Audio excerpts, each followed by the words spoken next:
ఒక ప్రశ్న అన్న ఏదైతే చూసుకుంటే గతంలో మీరు కాంగ్రెస్ పార్టీలో ఉన్నారు మీరు పార్టీకి వ్యతిరేకంగా పనిచేస్తున్నారని చెప్పేసి పార్టీ నుండి తీసేయడం జరిగింది కాంగ్రెస్ ప్రభుత్వం రేవంత్ రెడ్డి గారు. కానీ మొన్న ఏదైతే చూసుకుంటే నల్గొండ సభలో కూడా ఎమ్మెల్సీ తీన్మార్మలన్న కాంగ్రెస్ పార్టీలో ఉంటూ కూడా కాంగ్రెస్ గవర్నమెంట్ని అందులో ఉన్న మంత్రుల్ని కూడా పందికొక్కు లెక్క తింటున్నారు కాంట్రాక్ట్ల పేరుతో కూడా మాట్లాడడం జరిగింది. కానీ ఇప్పటిదాకా ఎట్లాంటి యాక్షన్ తీసుకోలేదు కాంగ్రెస్ గవర్నమెంట్.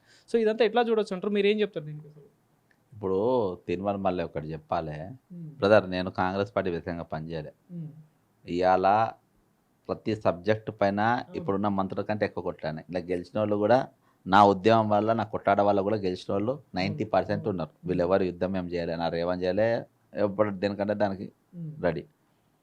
ఈయన 2014లో ఈయనకు టికెట్ ఇచ్చింది కాంగ్రెస్ పార్టీకి వెళ్ళి, ఇదే ఎమ్మెల్సీ టికెట్. ఆ టికెట్ పైన 10,000 12,000 ఓట్లు వచ్చినాయి ఆయనకు.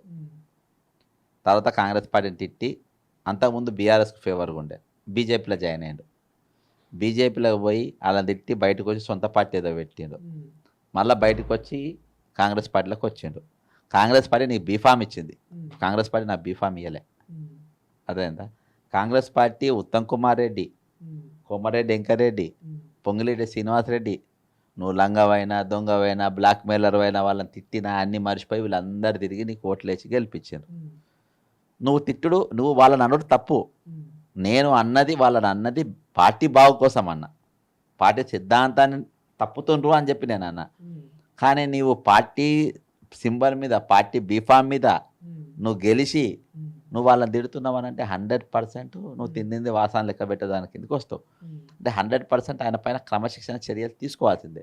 కానీ రేవంత్ రెడ్డి తీసుకోడు. ఎందుకు తీసుకోడు అని నేను అంటే, ఈరోజు ఆయనకు సంబంధించిన బీసీ దగ్గర నాయకులతో ప్రెస్ మీట్ పెట్టించిన ఆయనతో ఏమైనా అనగల అని, అంతేగాని ఒక షోకాజ్ నోటీస్ కూడా ఆయనకి ఇవ్వలే.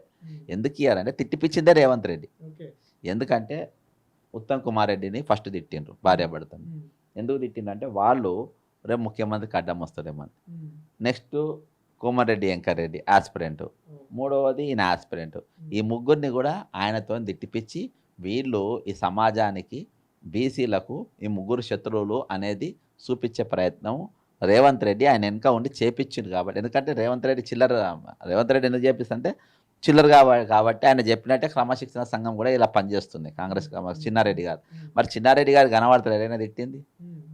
అదే ఇవాళ కాంగ్రెస్ పార్టీ ఏ ఎమ్మెల్యే అభ్యర్థి నాకు బక్క జెడ్సన్ యాంటీగా పనిచేసిన ఏ ఎమ్మెల్యే నా మీద ఫిర్యాదు చేసిండు? నేను ఎక్కడున్నా కానీ నేను ఉత్తమ్ కుమార్ రెడ్డికి వెళ్ళి బట్టి దాకా అందరినీ కూడా నేను మీ లైన్ తప్పినప్పుడు 12 మంది ఎమ్మెల్యేలు వెళ్ళిపోతే మీరు మాట్లాడలేదు అని, ఇంక్లూడింగ్ రేవంత్ రెడ్డిని కూడా అడిగిన. కవితతో పార్ట్నర్షిప్ చేసినామని నేను అడిగిన.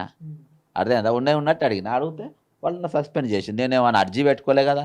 నేను రూలింగ్ గవర్నమెంట్ మేము తెచ్చిన గవర్నమెంట్ నువ్వు వాపస్ తీసుకో అని చెప్పేసి నేను అర్జీ పెట్టుకొని, లేకుంటే నాకు ఈ టైంలో నాకు పదవి అని నేను తిరగలే కదా. ఇక తీర్మాన్ మల్ల అనేటువంటి నాకు జమీన్ ఆస్మాన్ ఫరక్ ఉన్నది. తీర్మాన్ మల్ల అనేటువంటి మీద అసలు పార్టీలో టికెట్ ఇచ్చుడే తప్పు. ఆయన టికెట్ ఇవ్వడానికి నన్ను సస్పెండ్ చేశారు.